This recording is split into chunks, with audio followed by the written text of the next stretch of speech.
ಡಿ.ಕೆ. ಶಿವಕುಮಾರ್ ಎಂಬ ಹೆಸರಿನಾದ ನಾನು ಕಾನೂನು ಮೂಲಕ ಸ್ಥಾಪಿತವಾದ ಭಾರತದ ಸಂವಿಧಾನ ವಿಷಯದಲ್ಲಿ ನಿಜವಾದ ಶ್ರದ್ಧೆ ಮತ್ತು ನಿಷ್ಠೆಯನ್ನು ಹೊಂದಿರುತ್ತೇನೆಂದು ನಾನು ಭಾರತದ ಸಾರ್ವಭೌಮತ್ವವನ್ನು ಮತ್ತು ಅಖಂಡತೆಯನ್ನು ಎತ್ತಿ ಹಿಡಿಯುತ್ತೇನೆಂದು ಮತ್ತು ಕರ್ನಾಟಕ ರಾಜ್ಯದ ಮುಖ್ಯಮಂತ್ರಿಯಾಗಿ ನನ್ನ ಕರ್ತವ್ಯವನ್ನು ಶ್ರದ್ಧಾಪೂರ್ವಕವಾಗಿ ಮತ್ತು ಅಂತಃಕರಣಪೂರ್ವಕವಾಗಿ ನಿರ್ವಹಿಸುತ್ತೇನೆಂದು ಭಯ ಅಥವಾ ಪಕ್ಷಾತೀತವಲ್ಲದೆ ರಾಗ ದ್ವೇಷವಿಲ್ಲದೆ ಎಲ್ಲ ಬಗೆಯ ಜನರಿಗೆ ಸಂವಿಧಾನಕ್ಕೆ ಮತ್ತು ಕಾನೂನಿಗೆ ಅನುಸಾರವಾಗಿ ನ್ಯಾಯಯುತವಾಗಿ ಮಾಡುತ್ತೇನೆಂದು ನನ್ನ ಅಜ್ಜ ಗಂಗಾಧರಜ್ಜನ ಹೆಸರಿನಲ್ಲಿ ಪ್ರಮಾಣ ಮಾಡುತ್ತೇನೆ.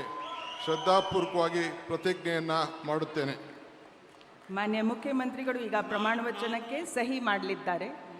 ನಾನು ಡಿ.ಕೆ. ಶಿವಕುಮಾರ್ ಎಂಬ ಹೆಸರಿನಾದ ನಾನು ಕರ್ನಾಟಕ ರಾಜ್ಯದ ಮುಖ್ಯಮಂತ್ರಿಯಾಗಿ ನನ್ನ ಪರ್ಯಾಲೋಚನೆಗೆ ತರಲಾಗುವ ಅಥವಾ ನನಗೆ ತಿಳಿಯದೇ ಬರುವ ಯಾವುದೇ ವಿಷಯವನ್ನು ರಾಜ್ಯದ ಮುಖ್ಯಮಂತ್ರಿಯಾಗಿ ನನ್ನ ಕರ್ತವ್ಯವನ್ನು ಮುಕ್ತ ನಿರ್ವಹಣೆ ಅಗತ್ಯವಾಗುವುದೆಂದು ಸಂದರ್ಭದಲ್ಲಿ ಅಲ್ಲದೆ ಅನಾತ್ಯ ಯಾರೇ ವ್ಯಕ್ತಿಗೆ ಅಥವಾ ವ್ಯಕ್ತಿಗಳಿಗೆ ಪ್ರತ್ಯೇಕವಾಗಿ ಅಥವಾ ಪರೋಕ್ಷವಾಗಿ ತಿಳಿಸುವುದಿಲ್ಲ ಅಥವಾ ಬಹಿರಂಗಪಡಿಸುವುದಿಲ್ಲ ಎಂದು ನನ್ನ ಅಜ್ಜನ ವೀರ ಗಂಗಾಧರ ಅಜ್ಜರ ಹೆಸರಿನಲ್ಲಿ ಪ್ರಮಾಣ ಮಾಡುತ್ತೇನೆ. ಶ್ರದ್ಧಾಪೂರ್ವಕವಾಗಿ ಪ್ರತಿಜ್ಞೆಯನ್ನು ಮಾಡುತ್ತೇನೆ.